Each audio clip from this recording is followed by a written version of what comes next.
Henry Cavill and Superman, but this article kind of starts at the beginning, and he goes through it, and he gets like three-quarters of the way through it before he finally starts talking about what actually might have happened, in that they're leaving the source material. But when you're on the left wing, that has a different meaning. In fact, everything that's going on with Henry Cavill is fascinating because there's more going on behind the scenes. So the Henry Cavill, click the links to join the subscribe show or become a member of this channel while you can. So the Henry Cavill conspiracy, the straight white alpha male problem in Hollywood. So what happened? Well, The Witcher got woke and started to leave the source material behind, and it got cringy and lame, as everything does in Hollywood. They take something that people enjoy. They see any spark of human joy, and they get together and think, how do we extinguish this? How do we crush this under our boot? And then they change it until it's no longer recognized. I know what. We'll take this material that people enjoyed, and then we'll diversify it. But that changes it from the original. You're not istophobic, are you? Istophobic means I want the original source material. Yes, that's precisely. Okay, fine. You can die on these kind of hills. It's funny. The left wing creates these binaries for people, and it's like a series of purity spirals, but they keep pushing it until finally you get to the point you go, so the far right wing is pro free speech and against grooming kids. Yeah, that's it. Okay, well, we cannot go down this path with you any further because we're also against those things. Oh, well, you're exactly the same as all those far right people. Like Carl Benjamin, he's the far right guy, the chubby little hobbit and Hugo Boss. And then they name some other far right guys. Like, I know nobody on the left is listening to this, but like for them, it's a weird strategic move to group everyone in that category.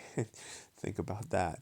Anyway, so they change it until it's no longer recognizable. Then it fails, and they blame the Chads on Twitter all for not watching the stuff that they turned into some cultural Marxist propaganda. All they had to do was stick to the source material, but they refuse. Properties are only there to push globalist propaganda. Every once in a while, I see somebody on Twitter who, it doesn't matter if they're on the left or the right. I've heard them both, on the left and right. They both say something like, it's all about the money. They're just chasing the money. It's like, you, by now, if you really believe that, it means you're not paying attention. They literally won't make a film unless they can replace a blonde or red-haired person with a sunny person. They get a property, and they immediately, it's like they don't write the properties. They wait until the person passed away or they sell the rights to it, and then they take it and they immediately think of ways to give it a feminist message or somehow belittle and dehumanize the token blonde characters, instead of just, you guys could always just create something new, write something new. Sir, you don't understand. We're demon people and we can't actually create. Anyway, so Cavill is a fan of the source material, and it seems like he's got some backbone to him, and which is so effing rare in Hollywood. It's like your mind spins in circles when you see something. It's like it's just blue screen. It doesn't compute. You're like, wait. You have principles, and you're in Hollywood.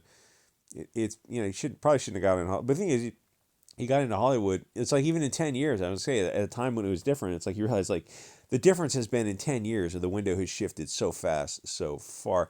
Anyway, so he said he wasn't on board with the departure from the source material, which doesn't sound like a big deal, but you have to see it from, let's get the comment in there, from the woke Hollywood's perspective.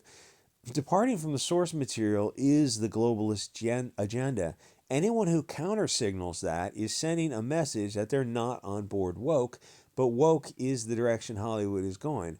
They're not going to make anything that is like the old stories. Those days are gone forever. So if Cavill said he wasn't on board with that, it could be a big deal. It has a bigger meaning than just simply artistic differences. It means something else in this political landscape. The Witcher example, the original source material, if you stuck to it, would sell like hotcakes. You'd be printing money, and then it's not just the show, but it's all the merchandise and crap that goes along with the show. But that's not what Hollywood wants to sell you. For an actor to reject woke and leave a show over it is a big deal. Actors are usually fully on board woke. It sends a signal that Henry Cavill is one that can see. They don't understand when somebody says that they want to stay with the source material. For them, that's not the goal of Hollywood, at least not in the past, 20 years. Lord of the Rings would never get made today. Obviously, because Rings of Power is made today, and it's not Lord of the Rings. It's something. If you looked at this like 20 years ago, and you just got done watching Return of the King, and you look at Rings of Power, you're like, what the What is this? Oh, you're not istophobic, are you? Can we discuss this without ad hominem and deflection? How does this carry on Tolkien's original vision? Oh, well, we're improving on Tolkien. But you can't improve on him because you're not a writer that is equal to him. A writer like Tolkien comes along once every 100 years. You can't. It's I know 3 chords and I'm improving on Buckethead. How are you improving? That doesn't. You have to equal him and then exceed him on your own right before you can improve on a theme. Henry Cavill is in Hollywood. To me, he's probably on the left, but to Hollywood, he's probably not sufficiently far left enough. The culture war is moving the window left so fast that unless you're super woke, you're going to get left behind. By this, I mean almost everyone in Hollywood is already far enough left. They don't have to worry about it. As soon as another stupid idea is introduced, they jump on board with it. They don't stop to think about it. And this first comment at the top of the screen, the guy goes, "Yeah, Rings of Power is not good." And then the response is, like, "You need to get out more, touch grass." Yikes, my guy.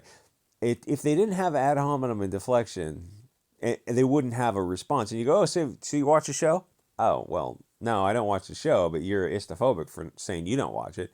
Because they can tell if you want the source material, more people who want the source material are vaguely going to be on the right.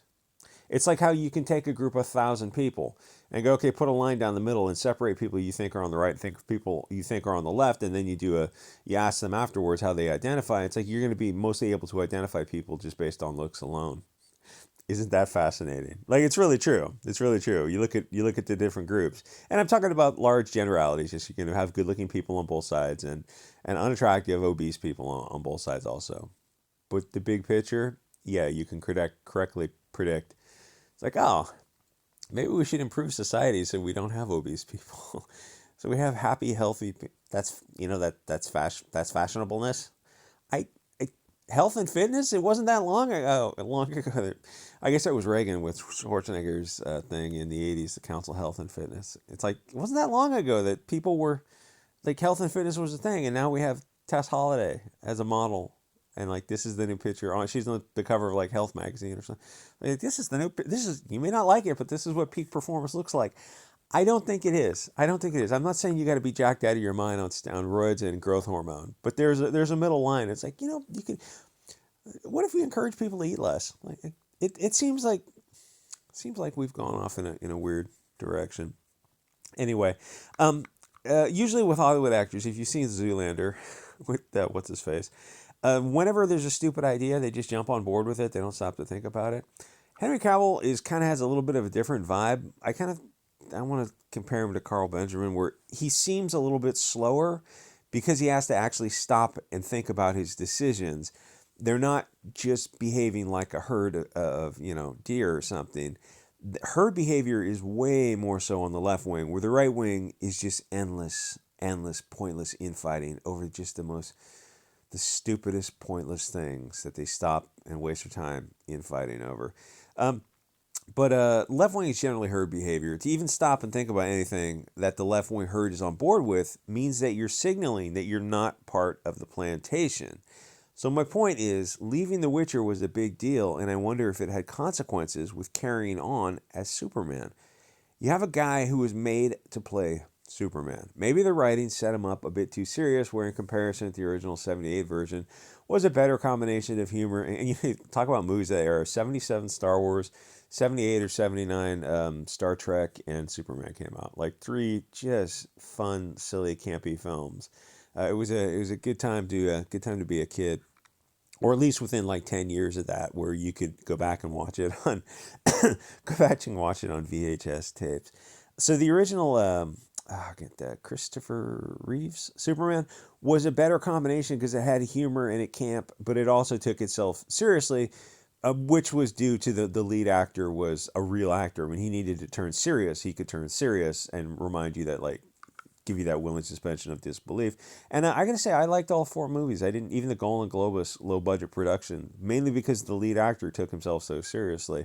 The thing is, they could have done that with future Cavill Superman shows. In fact, the best thing would have just been to put Gal Gadot, Wonder Woman, and Cavill Superman in another movie together, and use them up while they're still before they age out of the roles. Which, if you think about it, Ezra Miller is in future shows, and Amber Heard is also. Which is funny because they put these two people in these movies, and then the Batwoman movie came out, and they said like this was so bad, it was going to hurt our brand so much. That even after putting over, $200 million into the movie and everything associated with it, um, they had to cancel it because it would have hurt the brand so much. It would have hurt the DC Warner Brother brand, which is. They interviewed the two directors, and like if I were the two directors, I wouldn't be giving interviews. I'm like, let's just go away for a few years and just, I don't know, go work on sculptures in south of France or something. Anyway, so the third Wonder Woman movie got canceled because Patty Jenkins was too woke even for Hollywood, and for some mysterious reason, Henry Cavill is out as Superman. It could be that they wanted to replace him anyway with a trans furry pox otherkin, something that's higher up on the oppression hierarchy. It's this cultural Marxist Frankfurt School system they use.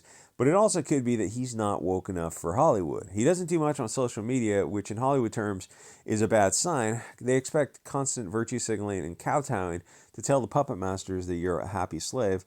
I don't think Hollywood has room for people who have diversity of thought.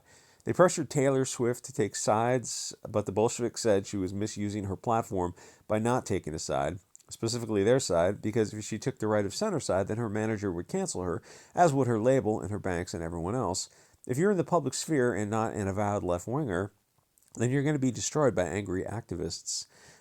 They were getting a little bit upset over on Twitter because Twitter is now kicking all these left-wing sites off for doxing.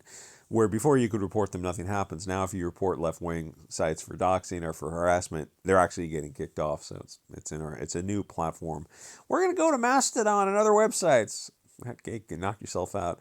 So the difference, nobody's there. The difference is, and the thing is, even if they're there, one, they don't know how to use Mastodon. It's a learning curve. And two, it's even less politically correct than Twitter. So the difference is, the left-wing activists will work endlessly to get you fired, have your banks cancel you. They will destroy your life. Left-wing Twitter commie kids have nothing better to do than destroy your life. That really is their hobby for them.